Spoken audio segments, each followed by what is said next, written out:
Fala pessoal, boa noite. Estamos aqui mais uma vez, mais um dia, mais uma segunda-feira.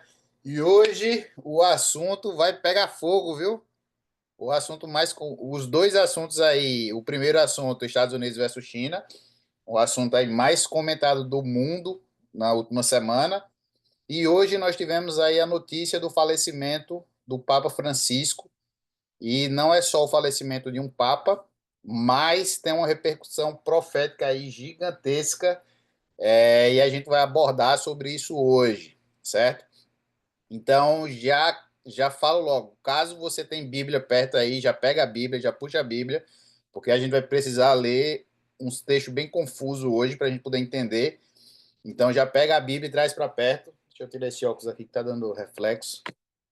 Então já pega a Bíblia e traz para perto de você, porque tem uns textinhos aí bem chatinho de entender que a gente vai precisar ler e entender hoje com calma, certo?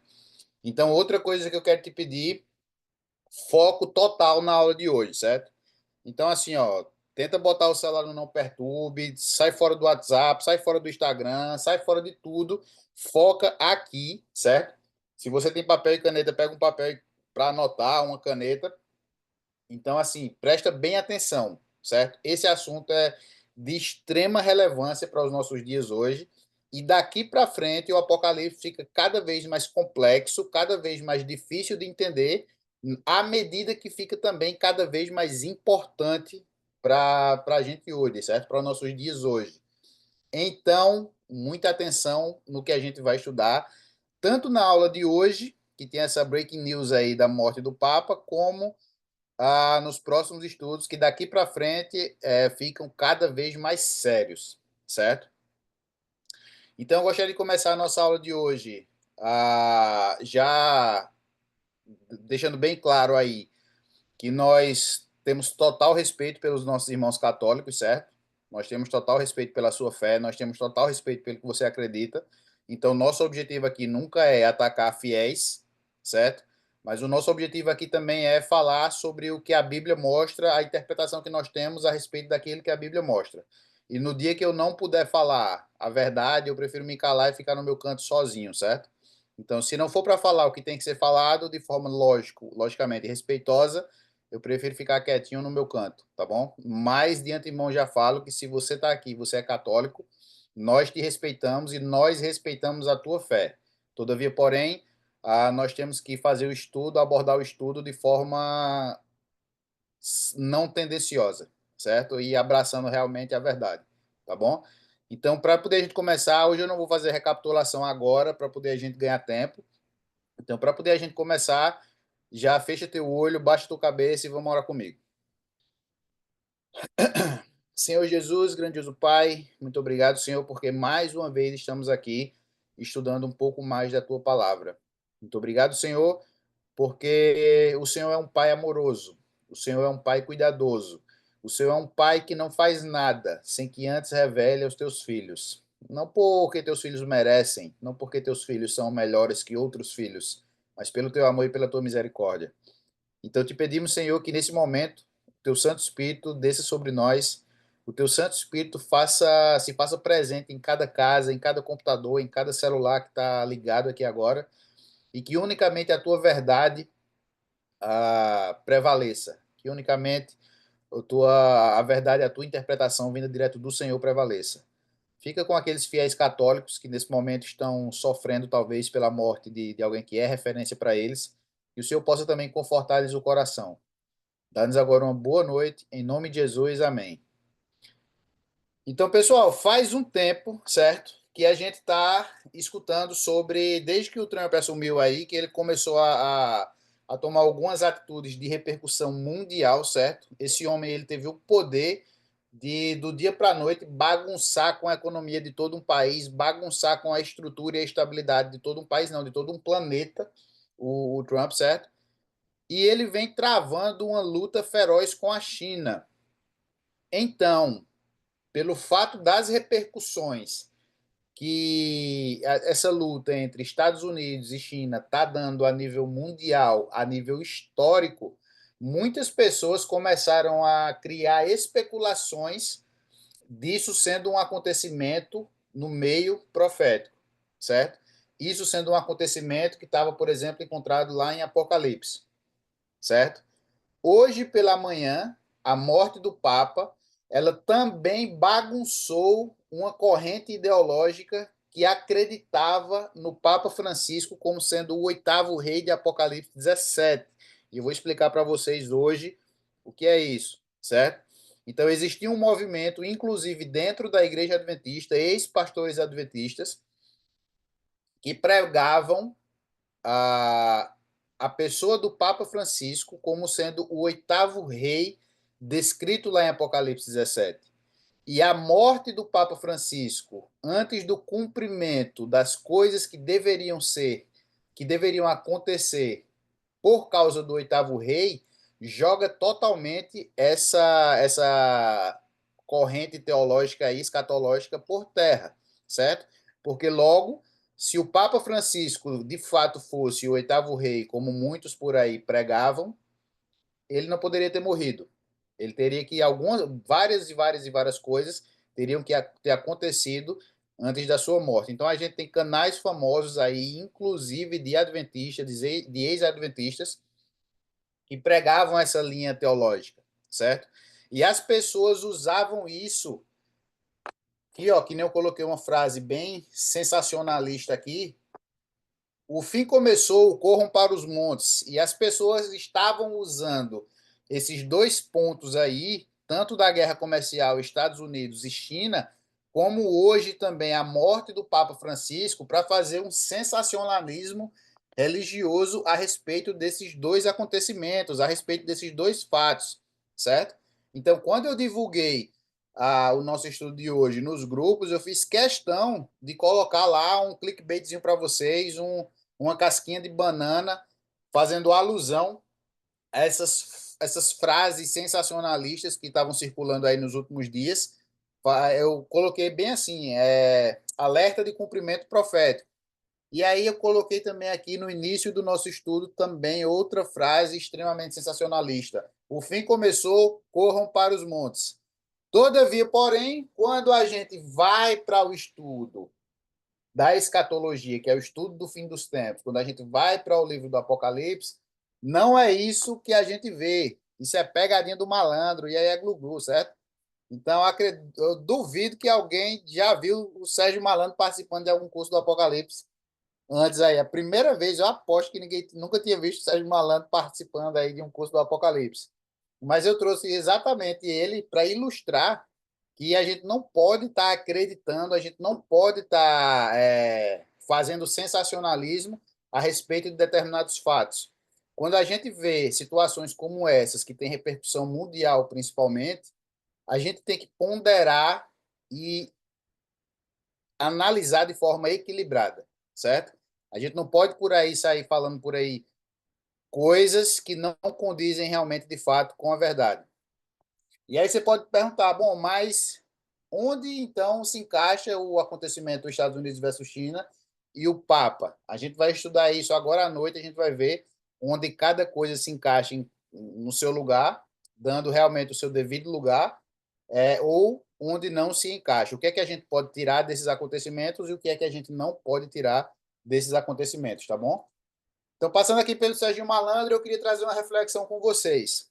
A forma que uma pessoa tem, uma pessoa, geralmente pessoas, bancários que trabalham com dinheiro, a forma que essas pessoas têm de aprender como é a cédula verdadeira é não tendo nenhum contato com a cédula falsa. Sabiam disso? Então, a cédula falsa ela tem milhares de variações. Então, não tem como você estudar e identificar quais são todas as cédulas falsas. A cédula falsa, a cédula verdadeira, ela só tem uma. Então, essas pessoas, elas estudam tanto, elas têm tanto contato com a cédula verdadeira, que quando colocam uma falsa, mesmo ela nunca tendo visto a falsa, ela sabe que é falsa porque está diferente da verdadeira. Então, é essa a provocação que eu quero fazer para a gente na noite de hoje. É da gente ter tanto contato com o que é verdadeiro, com o que é correto, que quando o que é falso se apresentar na nossa frente, a gente pode nunca ter ouvido falar, mas a gente consegue bater o olho e identificar que é falso, não porque a gente está perdendo tempo em analisar o que é falso, mas porque a gente está gastando tempo em aprender o que é verdadeiro, certo? Então, aqui existe uma teoria que foi tá extrema. Acredito que agora as pessoas vão ter um pouco mais de cautela em falar sobre isso, mas até domingo, até ontem, essa teoria era extremamente falada no meio religioso, principalmente no meio dos evangélicos, certo? E algumas pessoas dentro da igreja adventista, elas também acreditavam nessa teoria. Então, pegue comigo sua Bíblia agora, abre lá em Apocalipse, capítulo 17, do verso 9 ao 11.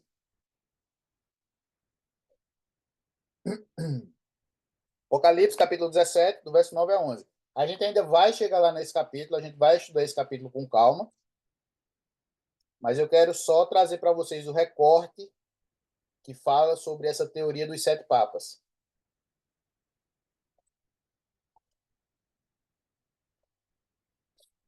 Antes da gente ler o texto, eu queria deixar bem claro para vocês o seguinte: o Apocalipse, o capítulo 17 do livro do Apocalipse, ele é considerado, foi considerado por muito tempo a cruz teológica dentre aqueles que se debruçavam em estudar a profecia, certo?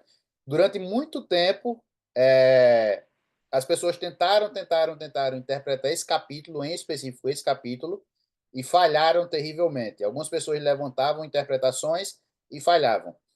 Nós da Igreja Adventista, a Igreja Adventista ainda não tem uma postura oficial a respeito desse capítulo, certo? Como em outros capítulos, em outros contextos que eu já apresentei aqui para vocês, a igreja ela oficialmente defende aquilo. Só que no caso do capítulo 17, a Igreja Adventista ela não tem uma postura oficial, certo? A Igreja Adventista basicamente ela tem duas interpretações que ela aceita, não é posição oficial, mas a igreja aceita, e basicamente qualquer uma das duas que você acredite, que você acha que é a mais correta, a igreja ela entende que não vai ter muita influência no contexto geral da obra, tá bom? Só que existe uma interpretação, que é a teoria dos sete montes, ou dos sete papas, que essa interpretação a igreja não aceita já há muito tempo. Todavia, porém, algumas pessoas continuaram seguindo por esse raciocínio, que eu vou explicar para vocês aqui agora, certo? Que diz o seguinte, ó, vamos primeiro ler o texto para poder a gente ler a interpretação segundo essa teoria, certo? O texto ele fala assim, ó, o contexto do texto, João viu um monstro. Esse monstro ele tem algumas características anormais, certo?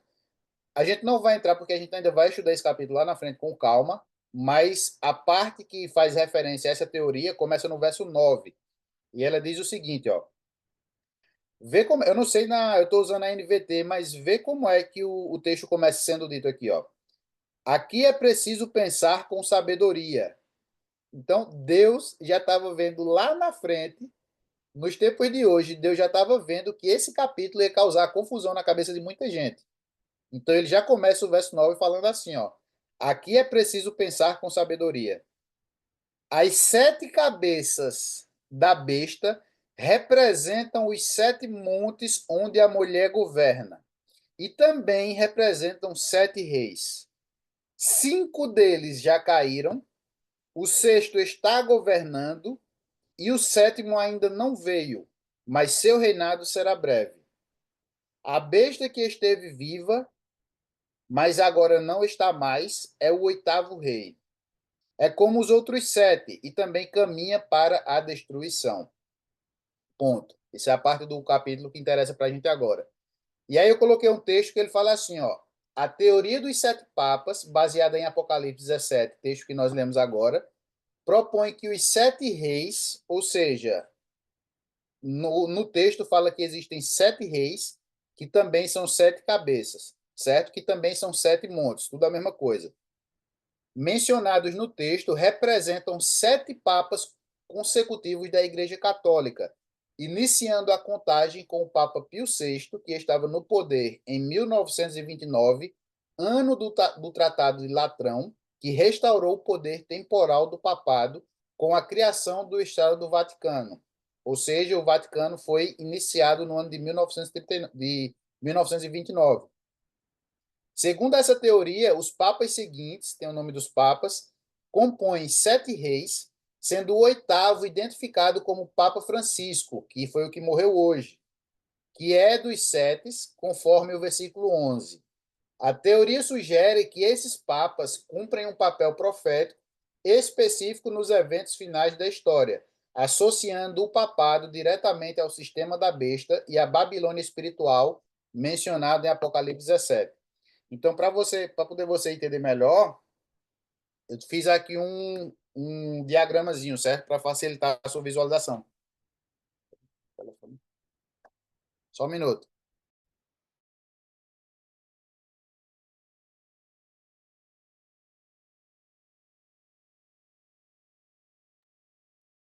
Então, aqui, ó, acompanha comigo o raciocínio com calma, certo? Então, as 7 cabeças, os 7 montes, os 7 reis que são encontrados lá no versículo, entre o versículo 9 e o versículo 11, as pessoas que acreditam nessa teologia, nessa interpretação do capítulo, elas colocam os 7 papas como sendo a interpretação desses 7 reis. O que é que o texto fala para a gente? O texto fala para a gente que essas 7 cabeças, elas existiriam, certo? Quando a sétima passasse, viria o oitavo rei, que era igual os 7 anteriores. Então, essas pessoas interpretaram da seguinte forma: o Vaticano começou no ano de 1929, então eles ignoram todos os papas anteriores. A Igreja Católica considera sendo o primeiro papa a Pedro, certo? Então, eles ignoram do Pio VI para trás, praticamente 2.000 anos de papa é ignorado. Por quê? Por conta do início do Vaticano no ano de 1929, e de 1929 para cá, eles contam 7 papas, que seriam os 7 montes, os 7 reis, certo? O sétimo reino seria o Papa Bento XVI, que iniciou lá em 2005 até 2013. Quando o Bento XVI saiu e entrou o Francisco, segundo a contagem interpretativa do texto das pessoas que acreditam dessa forma, o Papa Francisco seria o oitavo rei do capítulo 17, versículo 11. Ou seja, 7 vieram em sequência, depois do sétimo, o oitavo rei, que seria um igual aos 7, ou seja, o oitavo rei também seria um papa, certo?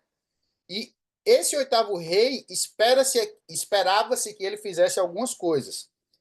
Então, por exemplo, o que é que se esperava do oitavo rei? Lá no capítulo, existem outros fatores que influenciam aqui, mas eu trouxe o recorte do texto, e segundo o capítulo 17, versículo 11, o oitavo rei, ele representaria o poder final da besta, certo? Então seria como se a besta tivesse começado a atuar através do Papa. Eu estou falando isso, a interpretação dessa visão teológica, não é a minha interpretação, só estou contando, certo? Então, a besta teria começado a atuar no ano de 1929, com a formação do Vaticano, teria tido essa hegemonia através dos 7 papas. O oitavo rei, que seria o Papa Francisco, o oitavo rei seria o Papa Francisco, e o Papa Francisco, ele representaria o poder final da besta, certo? Que seria um sistema religioso político global com raízes nos poderes anteriores, nesse caso, os 7 papas anteriores, que será restaurado no tempo do fim, exercerá perseguição contra os fiéis de Deus e será destruído no juízo final por Cristo. Ele liderará a última rebelião contra o governo divino antes da vitória definitiva de Cristo. Então, se a gente considerar que o oitavo rei, de fato, era o Papa Francisco, esse oitavo rei aqui, ele falhou terrivelmente, porque o Papa Francisco não fez nada disso.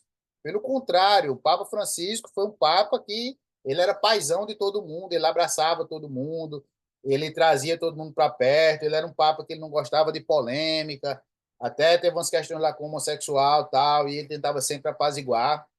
Então, segundo essa teologia dos 7 papas, esperava-se do Papa Francisco tudo isso aqui, quando, na verdade, ele morreu hoje de manhã e não fez nem 10% do que era esperado do oitavo rei.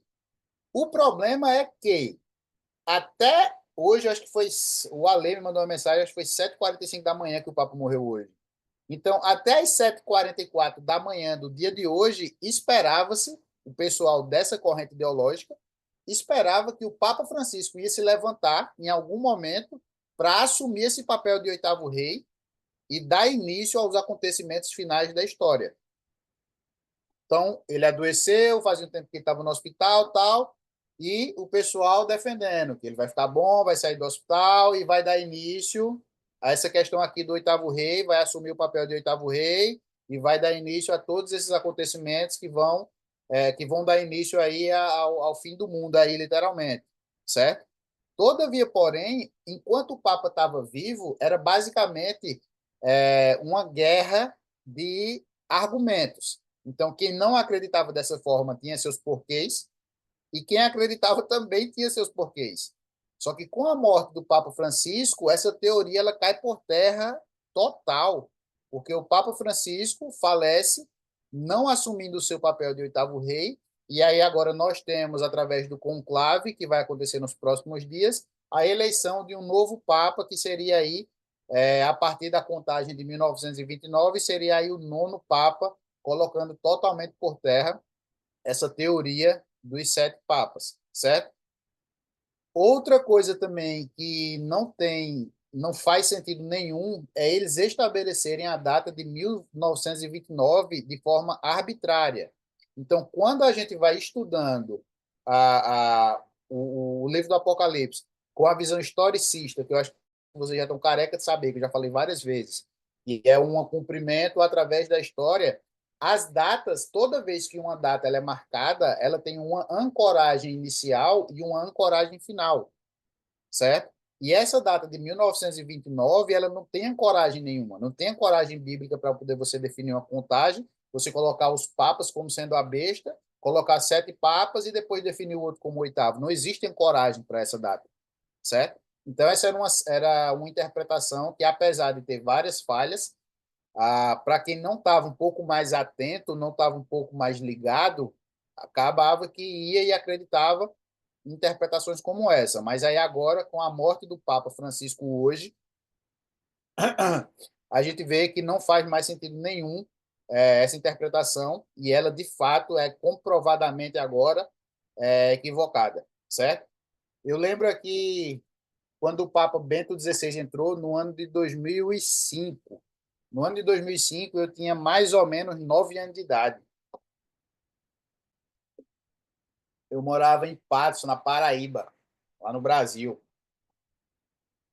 Coincidentemente, foi o ano que eu fiz o meu primeiro estudo do Apocalipse. Ano de 2005, lá na igrejinha de Patos, na Paraíba, foi o ano que eu fiz o meu primeiro estudo do Apocalipse, ministrado por Painho, meu pai que fazia esse estudo. E foi a primeira vez que eu estudei e terminei o curso de ponta a ponta do Apocalipse, recebi um certificado bem bonitinho e tudo. E eu tinha 9 anos de idade. E eu lembro claramente, eu estava estudando sobre isso hoje, e eu lembro claramente quando o Papa XVI entrou, o zum, zum, zum dentro da igreja. Porque o que é que se falava? Se falava que ele era o sétimo Papa, a sétima cabeça, que ele iria preparar o caminho para o oitavo rei. Então, situações como o decreto dominical, que a gente vai estudar mais lá para frente, acreditava-se que o Bento XVI ia dar o pontapé inicial para que Francisco, como sendo o oitavo rei, só batesse o martelo e terminasse de executar os planos, como o decreto dominical, dentre vários outros. E eu lembro desse do Zum Zum. Esse era o primeiro destaque que eu queria fazer. O segundo destaque é que, em 2005, eu tinha 9 anos. Eu era uma criança. Então, hoje, criança de 9 anos está com a cara enfiada no telefone. Então, muito do conhecimento da base do Apocalipse que eu tenho hoje, eu trouxe lá de trás, 2005, quando eu tinha 9 anos que eu fiz o meu primeiro estudo. Daí a importância que os pais têm de trazer os filhos para perto, de ensinar, de mostrar, certo? Logicamente, com as devidas adaptações para a criança, mas de mostrar e pregar para as crianças desde cedo. Porque aí a gente entra naquela outra questão do ensina a criança no caminho que deve andar e ainda como for velho, não se desviará dele, tá bom? Então, aí a gente bate o martelo aqui nessa questão do oitavo rei, nessa teoria dos sete papas. Essa teoria agora cai por terra, certo? A gente tem comprovadamente, a gente comprova literalmente agora com a morte do Papa Francisco que essa teoria nada mais era do que cortina de fumaça, e eu vou falar um pouco mais disso daqui a pouco, tá bom? E aí, isso traz para a gente um princípio que foi extremamente ignorado quando as pessoas levantaram a teoria do Papa como sendo o oitavo rei. Nem em Daniel, nem em Apocalipse, aplica-se interpretações a homens em específicos. É um grande erro a gente vê, por exemplo, um Trump da vida fazendo um monte de coisa, um Papa da vida fazendo um monte de coisa, sei lá, um Xi Jinping da vida fazendo um monte de coisa, e a gente querer encaixar homens no contexto profético. Não se encaixa homens de forma pessoal, ou seja, CPFs, em contexto profético. Nem no livro de Daniel, nem no livro do Apocalipse, a gente encontra o anjo tradutor, o anjo intérprete, entregando para João ou para Daniel o nome de ninguém. O livro ele é escrito de forma figurada, de forma interpretativa. Na maioria dos casos, o anjo intérprete, o anjo tradutor, ele dá o significado para João. Em outros casos, João busca esse significado lá no Velho Testamento, mas em nenhum caso João interpreta o livro como colocando nomes pessoais dentro do contexto profético. Então, esse princípio aqui ele foi totalmente ignorado quando escreveu-se essa teoria dos sete papas. Papa nenhum vai fazer parte do contexto profético. Pode ser o Papa quem for, pode ser o pastor quem for. A figura do anticristo, já vi gente falando que é o Elon Musk, aí a figura do anticristo. Não é assim, certo? Então, eu lembro que no desenho animado, quando eu assistia desenho animado, tinha, sei lá, o Batman, quando ele queria tirar o foco da saída dele, do movimento dele, ele jogava uma bombinha de fumaça no chão, a fumaça subia e aí disfarçava a movimentação que ele queria fazer. Então, quando a gente coloca nomes como Trump, como Elon Musk, como Papa Bento XVI, Papa Francisco, e a gente tenta encaixar esses nomes, esses CPFs, dentro do contexto profético, isso é cortina de fumaça.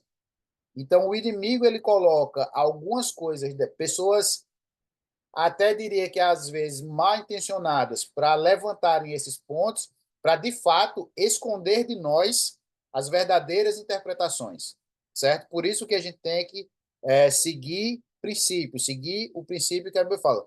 Já falei várias vezes para vocês nos outros estudos que a forma de interpretar o Apocalipse, ela tem três formas. Ela tem quando o anjo intérprete dá a tradução para João do significado, Velho Testamento e contexto histórico, só esses três pontos.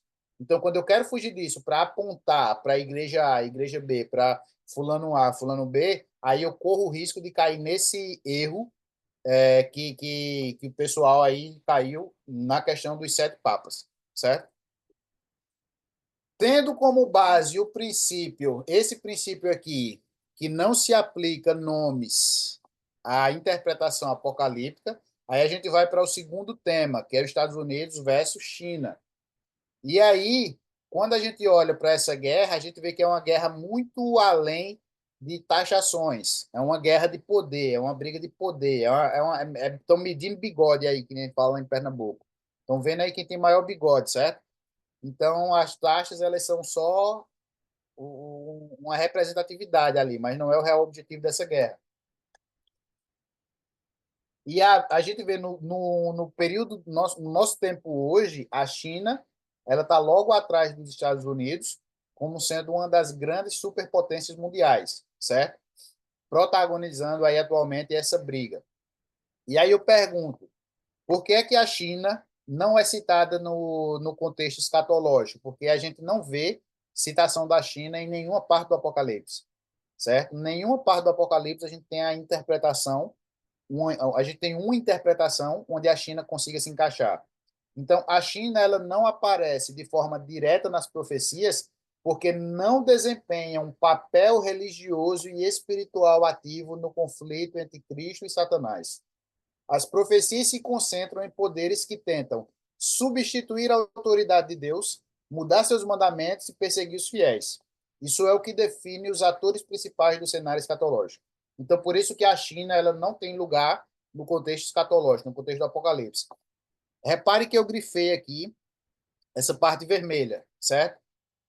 Todas as nações que vão ter, tanto nações, quanto poderes, quanto ideologias, que terão lugar no contexto escatológico, são aquelas que buscam substituir a autoridade de Deus, mudar os seus mandamentos e perseguir os fiéis. Ponto. A China ela tem até um caráter aqui de perseguição religiosa, mas a China ela nunca tentou substituir a autoridade de Deus, até porque é um país predominante ateu, e ela muito menos tentou mudar mandamento nenhum. Ela só tem sua forma de pensar e persegue quem pensa ao contrário. Ponto. Fora isso, por isso que a gente não vê China como tendo cabimento no contexto escatológico, certo? Quando a gente vai, então, para o Apocalipse, a gente para os Estados Unidos, que é o país que a maioria da gente está aqui no estudo mora hoje, a gente vê sim os Estados Unidos, aí sim tem uma representatividade gigantesca no contexto escatológico. Os Estados Unidos da América, eles aparecem no contexto profético a partir do capítulo 13 do livro de Apocalipse. A gente vai chegar lá, certo? Todavia, porém, nunca é em caráter pessoal, certo? Ou seja, eu não posso olhar para esse loirinho aqui, esse rapaz aqui, e querer colocar ele dentro de um contexto profético, que não cabe, certo? Quando os Estados Unidos eles entram no contexto escatológico profético, não é através de homens, não é através de pessoas, mas através do que esse país representará no tempo do fim. É através do que esse país vai fazer, a postura que esse país vai assumir diante dos filhos de Deus no tempo do fim. Aí a gente consegue encaixar o livro, o país, os Estados Unidos da América, no contexto escatológico, mas sim relatando sobre o papel que esse país adotará. Papel esse que vem cada vez mais tomando forma. Preste atenção agora, certo? Preste atenção no raciocínio. Um país, um poder, uma ideologia, ela só entra no contexto profético se ela fizer três coisas. Primeira coisa, substituir a autoridade de Deus. Segunda coisa, mudar os seus mandamentos. Terceira coisa, perseguir os fiéis. Preste atenção no raciocínio. Então, um poder, uma ideologia, um país, ele só é entrado no contexto profético se fizer esses três pontos: substituir a autoridade de Deus, mudar os seus mandamentos, perseguição dos fiéis. Quando a gente vê que os Estados Unidos da América entram em cena no capítulo 13, não em caráter pessoal, ou seja, não é um homem, mas o papel que esse país adotará, a gente vê que esse país ele vai ter um papel fundamental na substituição da autoridade de Deus, na mudança dos seus mandamentos e na perseguição aos fiéis. Por isso que esse país ele se encaixa no contexto profético, certo? E eu ainda arrisco a dizer, essa parte amarela aqui é a opinião minha, interpretação minha, baseada no que eu vejo aqui nesse país e o pouco que eu sei do livro do Apocalipse, que esses três pilares demoníacos já começaram a acontecer aqui nesse país e está cada vez mais tomando forma. Substituição do poder de Deus, mudança dos mandamentos, perseguição dos fiéis. Isso é uma introdução, uma pincelada do que a gente vai ver lá no capítulo 13 e no capítulo 17, mas já causa para a gente uma reflexão gigantesca e absurda. Muitas vezes, a quem mora aqui nos Estados Unidos sabe que a vida aqui capota. O dia aqui parece que só tem metade, parece que só tem 12 horas. Você acorda e de repente já é hora de dormir de novo. A vida aqui é muito mais frenética do que no Brasil. Então, às vezes, as coisas acontecem ao nosso redor e a gente nem percebe, a gente nem vê. Todavia, porém, se a gente estudar um pouquinho, pedir a Deus um pouquinho de orientação, um pouquinho de discernimento, um pouquinho de calma para assistir os acontecimentos aqui desse país, a gente já vê que esses três pilares demoníacos já começaram a acontecer aqui nesse país. A gente vai falar disso com muito mais profundidade no futuro, principalmente quando a gente for estudar o capítulo 13, que está pertinho, faltam 4 capítulos só, certo? A gente vai estudar isso aqui com muito mais profundidade. E aí, uma reflexão, principalmente para os meus amigos que moram aqui, é o fato da gente morar aqui tem um ponto muito positivo, porque as coisas acontecem primeiro aqui para depois se alastrar para o resto do mundo. Então, nós que moramos aqui nos Estados Unidos, a gente talvez tenha, quando realmente, de fato, o cumprimento profético acontecer de forma real, possivelmente nós que moramos aqui nesse país teremos um pouquinho mais de tempo do que pessoas que moram no Brasil ou em outros países onde demora mais a chegar as atualizações. Então, esse é um ponto muito positivo. Eu não vou entrar em detalhes agora sobre o que é isso, porque você vai ter que vir nos próximos estudos, principalmente se você mora aqui, você tem a obrigação de saber disso, pelo amor de Deus, certo? Mas esse país, sim, os Estados Unidos, sim, tem um papel fundamental aí no contexto profético, nesses 3 pontos: adquirir para si um poder que é dado somente para, que é somente de Deus, mudança dos mandamentos, perseguição dos fiéis, tá bom? Logo, sim, aqui, ó, e eu coloquei até um spoilerzinho aqui embaixo, e esses acontecimentos não têm nada a ver com guerra, com economia ou com o presidente Trump, certo? Guerra econômica, guerra em si e o presidente Trump são apenas fogueiras de fumaça para o que de fato vai acontecer e vai ter como sede aqui esse país. Esse país vai ser um dos idealizadores. E não tem nada a ver com guerra, economia ou presidente Trump.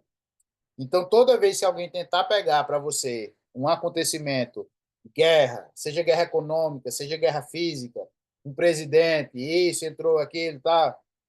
Calma, calma, analisa e pondera. Logicamente, a gente consegue fazer algumas especulações baseado nas probabilidades. Por exemplo,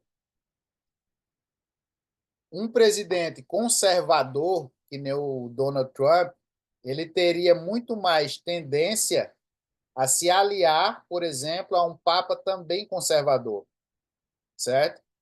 Então, um governo mundial, por exemplo, onde um governante mundial é estabelecido em prol da família, em prol da união mundial, em prol de acabar com todos esses conflitos, em prol de ter um dia na semana onde as pessoas são influenciadas a ficarem com suas famílias, a descansarem, tudo isso, logicamente, governantes conservadores têm uma maior possibilidade de adotarem essas posturas. Todavia, porém, pode ser o Trump, pode ser quem venha depois dele, pode ser quem venha depois dele. Não tem como a gente saber se vai ser de fato ele ou não. A gente só especula, aguarda, pondera e assiste com atenção, tá bom? E aí agora a gente tem um resumo do que foi que a gente estudou até aqui, certo? A gente viu as 7 igrejas, a gente viu os 7 selos, e hoje a gente vai ver o comecinho só para poder a gente encerrar a aula de hoje das 7 trombetas. Eu coloquei o comecinho das 7 trombetas junto desse assunto, porque as mesmas pessoas que defendiam a teologia dos 7 papas, a teoria dos 7 papas, também defendem as 7 trombetas como sendo acontecimento após a vinda de Cristo. O mesmo grupo, eles defendem a mesma ideologia, certo? E a gente vai entender hoje, começar a explicar para vocês hoje, a gente já está chegando no final da aula, mas contextualizar para poder a gente entrar nesse assunto mais profundamente depois, certo? E aí, Ranko Stefanovic, que é o escritor do Apocalipse de João, hoje é uma das maiores autoridades mundiais na interpretação historicista do Apocalipse, ele fala o seguinte, ó: as trombetas abrangem o mesmo período da história dos 7 selos. As duas séries são correspondentes, tanto na estrutura quanto na sequência. A diferença entre as duas séries está no foco. Enquanto os selos dizem respeito, em primeiro lugar, àqueles que professam ser o povo de Deus, as trombetas se referem exclusivamente àqueles que não professam pertencer a Deus, pertencer ao Senhor. Então, quando a gente olha para o gráfico, vocês já estão familiarizados aqui com esse gráfico, quem está acompanhando as aulas, a gente vê que as 7 cartas, as 7 igrejas, os 7 selos e as 7 trombetas, eles acontecem ao longo da história de forma simultânea, certo? A gente vai ver onde é o pontapé inicial e onde é a linha de chegada aqui, o final. Todavia, porém, eles têm ângulos e perspectivas diferentes. Nas 7 igrejas, o foco é o estado espiritual da igreja. A gente vê que nós estamos aqui em Laodiceia e a igreja de Laodiceia, a gente tem um raio-x espiritual de como seria a igreja dos últimos dias, certo? Os 7 selos são acontecimentos com o povo de Deus. A gente vê, por exemplo, que nós estamos aqui no 6º selo, onde algumas coisas já se cumpriram e algumas coisas ainda faltam se cumprir. A gente vê também aqui no 5º selo, também, por exemplo, como sendo o sangue dos mártires. É uma simbologia, uma representação dos mártires clamando a Deus por justiça, aqui no 5º selo, certo? E aí a gente entra agora nas trombetas como sendo os juízos de Deus. Ou seja, tanto os 7 selos quanto as 7 trombetas, ambos foram acontecimentos, certo? A diferença é que nos 7 selos a ênfase são acontecimentos ao povo de Deus e nas 7 trombetas a ênfase são acontecimentos com o povo que não é de Deus. São juízos de Deus, certo? E aí é basicamente como funciona o seguinte, ó, aqui a gente vê um quadro, a gente vê um desenho, e eu posso contar esse desenho para vocês, o mesmo desenho, de 3 perspectivas diferentes, certo? Então eu posso chegar para vocês e falar assim, ó, existem crianças brincando, existem árvores verdes, o dia está claro, ensolarado, a grama está bem cuidada, verde e saudável. Isso é uma forma de eu contar essa história. Ou seja, eu enfatizei a natureza, correto? Outra forma de eu contar essa história. Existem crianças brincando. Existe uma menina que está com um vestido vermelho de bolinha branca. Existem 3 crianças que estão de calça, sendo 2 delas azuis e uma marrom. As 2 crianças que estão de calça azul, uma tem uma camisa azul, outra tem uma camisa, acho que é amarelo. E a terceira, que está de calça marrom, tem uma camisa rosa com listras brancas. Segunda forma de contar a mesma imagem. Primeira, eu enfatizei a natureza. Segunda, eu enfatizei a roupa das crianças. E aí, a terceira forma, eu poderia falar assim, ó. Existem crianças brincando. 2 delas estão no escorregador. Uma está em pé em cima, a outra está escorregando. Uma criança está andando de skate e outra criança está ao lado do avô lendo um livro. Ou seja, eu contei a mesma história com 3 perspectivas diferentes, onde, se você juntar as 3 perspectivas, você tem a visão geral do quadro de forma mais clara, correto? Mesma coisa a gente vê entre as 7 igrejas, os 7 selos e as 7 trombetas. São 3 histórias contadas de forma diferente, onde cada uma dá seu ponto de vista, e quando eu junto as 3, eu tenho uma visão clara do que acontece com a igreja, da história da terra e do povo de Deus, certo? Por isso que não tem como as 7 trombetas acontecerem depois da volta de Cristo. As 7 trombetas, elas não têm relação com as pragas, por exemplo, que a gente vai estudar no futuro. 7 trombetas é uma coisa, pragas são outras. Então, as mesmas pessoas que acreditavam que os 7 papas já tinham passado e que o Papa Francisco, morto hoje, era o 8º rei, elas também pregavam que as trombetas seriam acontecimentos para após a volta de Cristo, quando, na verdade, a gente entende que os 3 assuntos são 3 perspectivas diferentes a respeito do mesmo tema, certo? E aqui eu peguei essa representaçãozinha lá do Doses Apocalípticas, do Michelson Borges, e é engraçado aqui uma comparação que ele faz com os selos e as trombetas. Quando a gente estudou os selos, a gente viu que aconteceu do 1 ao 6º, certo? Entre o 6º e o 7º selo, o anjo mostrou para João um povo diferente, chamado de 144 mil. E esse povo recebeu um selo de Deus em sua fronte, certo? Ou seja, na sua testa, ou seja, um selo ideológico em sua mente, certo? E então veio o tempo do fim, o sétimo selo. Então, aqui entre o sexto e o sétimo selo, João conhece um povo remanescente, o povo de Deus. E a gente viu nessa aula que esse povo representa o povo que vai estar vivo quando Cristo voltar. Esse povo não vai ter o desprazer de enfrentar a morte. Vai ser um povo que Jesus vai voltar na geração deles e eles vão receber Cristo em vida sem passar pela morte. A gente estudou sobre isso. Nas trombetas acontece alguma coisa extremamente parecida. A primeira trombeta acontece até a sexta.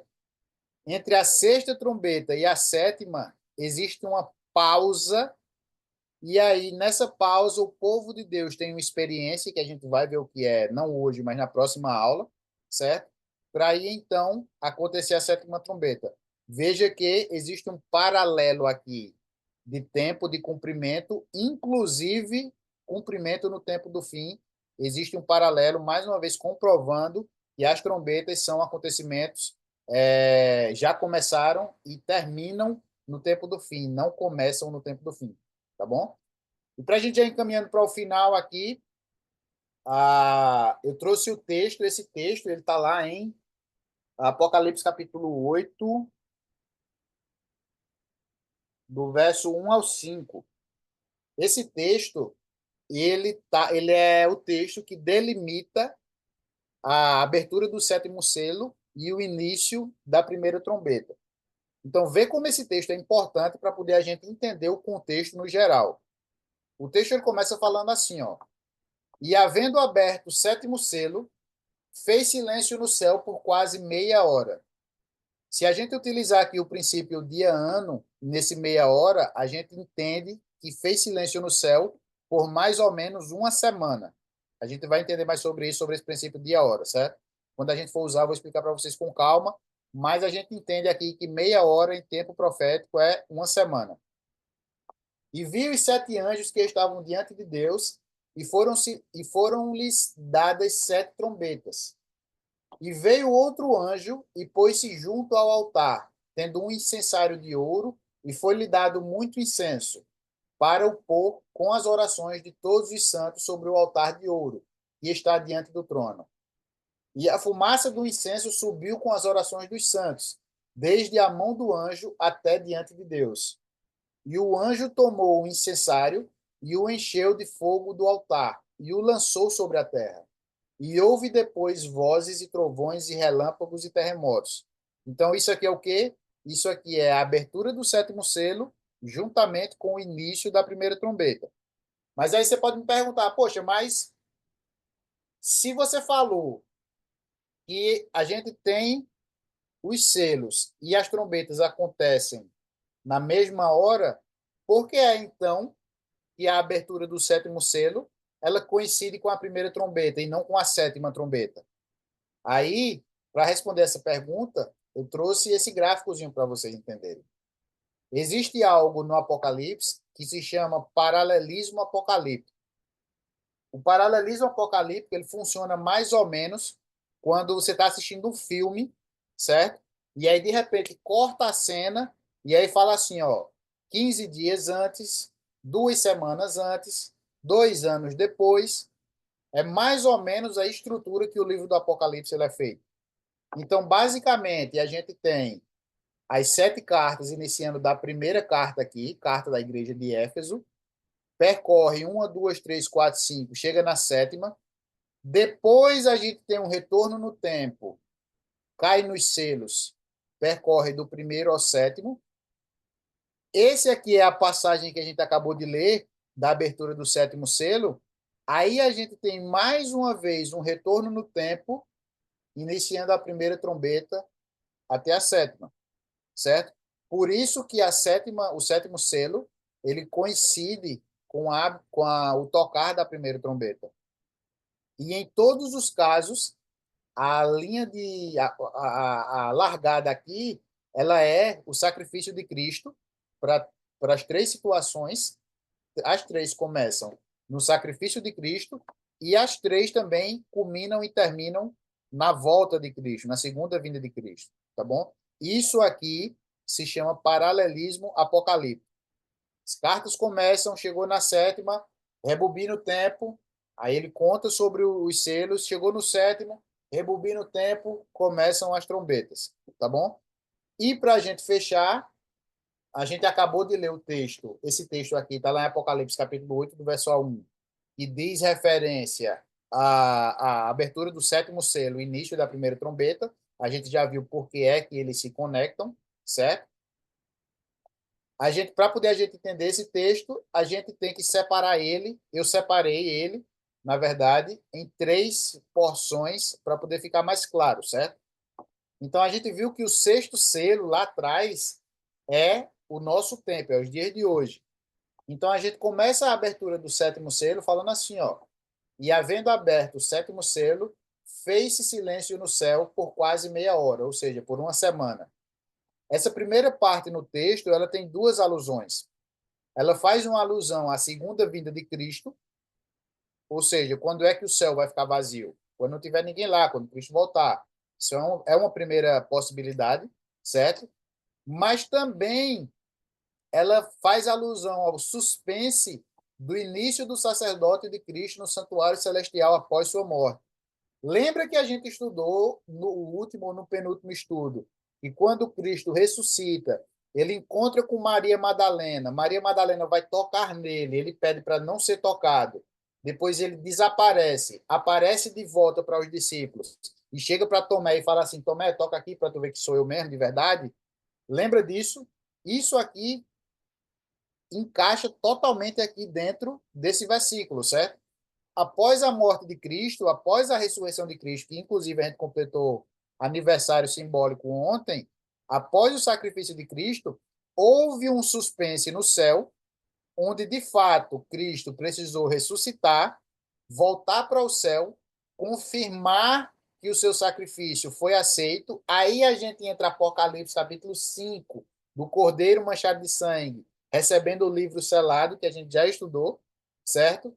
Para depois, então, depois que o sacrifício ser aceito, Cristo voltar de novo para a terra, aparecer para os discípulos, e aí sim ele dizer para Tomé: toca aqui, Tomé, para você ver que sou eu. Então, tudo isso está dentro desse verso 1 aqui. Ó. Por isso que é importante a gente ler a Bíblia como um todo e estudar a Bíblia como um todo, porque senão a gente lê esse verso e perde essa interpretação. Tá bom? Quando, assim, o texto ele começa dizendo, ele continua dizendo assim, ó, no verso 3: e veio outro anjo, não fala nome, mas o que esse outro anjo fez, pelo continuar do texto, as ações que esse anjo tomou, a gente consegue entender que esse anjo aqui possivelmente se trata do próprio Cristo, certo? Vê o que foi que esse anjo fez. Pôs-se junto ao altar. Onde é que tem altar que a gente já viu no capítulo 5?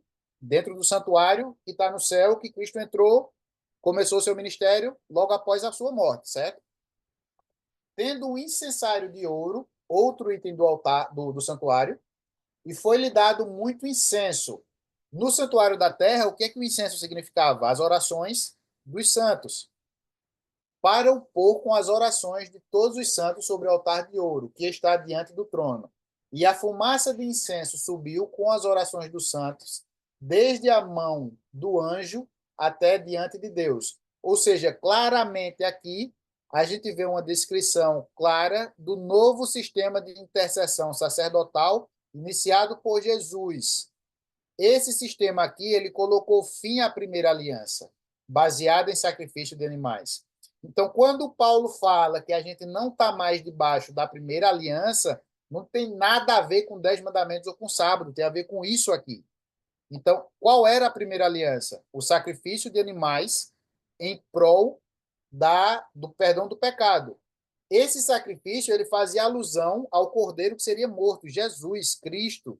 Depois que o sacrifício é feito, que Cristo volta para o céu, confirma esse sacrifício aqui no versículo 1, inicia o seu trabalho no santuário celestial, aí sim, intercedendo por nós, pelas nossas orações, orações dos santos, com incenso, fazendo essas orações chegar para o Pai, aí sim dá-se início à nova aliança como Cristo, como intercessor. E aí não é mais necessário o sacrifício de animais para o perdão dos pecados.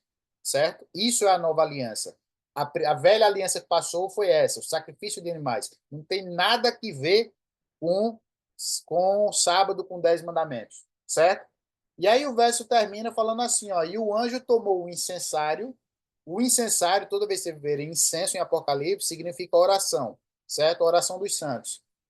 O encheu com fogo do altar e lançou sobre a terra. E houve depois vozes, trovões, relâmpagos e terremotos. Aqui, lá no quinto selo, o que é que a gente tem no quinto selo? A gente tem os mártires, aqueles que foram mortos no quarto selo, clamando pela justiça de Deus. A gente vê eles clamando, ó Deus, até quando você vai permitir que isso vai acontecer?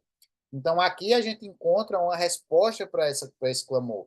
Aqui, uma resposta às súplicas do mártir, a súplica dos mártires do quinto selo, certo? Aqui, o nosso intercessor, a partir de agora, Cristo, certo? Cristo, a partir do sacrifício, o nosso intercessor, devolve e responde as orações dos mártires, tá bom? Então, tentei acelerar um pouco hoje para poder a gente entender o contexto, tanto o contexto desses dois assuntos, Estados Unidos e China, e a morte do Papa, para poder a gente não ter dúvida o que a gente pode encaixar em quê, e onde a gente não pode encaixar, certo? E também para contextualizar vocês a respeito do começo do tocar das trombetas. Na próxima semana, a gente vai estudar quais foram esses tocar de trombetas, ou seja, foram julgamentos de Deus sobre a terra. A gente vai ver quais foram, quais já aconteceram e quais ainda vão acontecer. Então, mais uma vez, eu peço que você não perca o nosso estudo. Mais uma vez, eu peço também que, caso você não assistiu os anteriores, você assista. Porque se você, por exemplo, não viu o estudo de Apocalipse 5, você boiou aqui nesse verso 3 e 4. Você não entendeu direito, certo? Então, assista os estudos, entenda, não se preocupe, porque o objetivo não é transformar você no expert em Apocalipse para você estar ensinando por aí. O objetivo é você entender esse livro para você mesmo, para você não ser enganado, certo? Para quando zoom de conversa, de outras coisas aparecerem aí, principalmente na mídia social, você ter um olho clínico de você lidou tanto com a verdade que nenhuma mentira mais consegue te levar. Esse é o objetivo. Não se preocupe em entender 100% para ensinar. Se preocupe em guardar no seu coração. Porque a partir do momento que a gente estuda, Ellen White fala, quando a gente precisar, Cristo vai trazer à tona tudo aquilo que a gente viu, tudo aquilo que a gente leu, tudo aquilo que a gente estudou. Mas primeiro a gente precisa estudar, certo? Tentei acelerar aqui para poder a gente ficar dentro de uma hora, passei alguns minutinhos de uma hora, 3, 4 minutos de uma hora. Caso tenha alguma dúvida, manda para a gente que a gente responde na semana que vem. Mas, basicamente, esse é o nosso estudo de hoje, um estudo aí bem atual sobre o Papa Francisco, a morte do Papa Francisco e esse outro assunto também que está bem relevante para a gente hoje, está afetando o mundo como um todo, tá bom? Então, eu agradeço a Deus porque a gente teve aí mais ou menos 30 e poucas pessoas no nosso estudo. Então, que a mensagem e a reflexão fiquem no coração de cada um. Aguardo vocês na próxima semana, no mesmo horário. E para a gente encerrar, vamos só fazer uma oração. A gente começou abrindo com oração, vamos fechar também com oração, para que esse assunto fique gravado na mente e no coração de cada um, tá bom? Senhor Jesus, grandioso Pai, Senhor, mais uma vez te agradecemos porque o Senhor esteve conosco nessa noite. Não existe forma melhor de a gente começar a semana que não seja estudando a tua palavra, que não seja aos teus pés, pedindo tua orientação, pedindo teu discernimento. Fica, Senhor, com esse povo, fica com essas famílias aqui. Fica com cada um em suas casas e que eles possam dormir essa noite com a palavra em seus corações. Muito obrigado, Senhor, porque o maior beneficiário disso tudo sou eu. Pode ser até um pouco mesquinho de minha parte, mas eu me sinto como sendo o principal beneficiário de estar aqui, sendo o intermediário do Senhor para com o teu povo. Fica com os nossos irmãos, fica com os nossos amigos, nossos irmãos de outras igrejas, nossos irmãos católicos, protestantes. Nós também os amamos. Entregamos a vida deles também nas tuas mãos. É isso que eu te peço, Senhor, e já te agradeço. Em nome de Jesus. Amém. Valeu, pessoal. Boa noite. Até semana que vem. Tchau, tchau.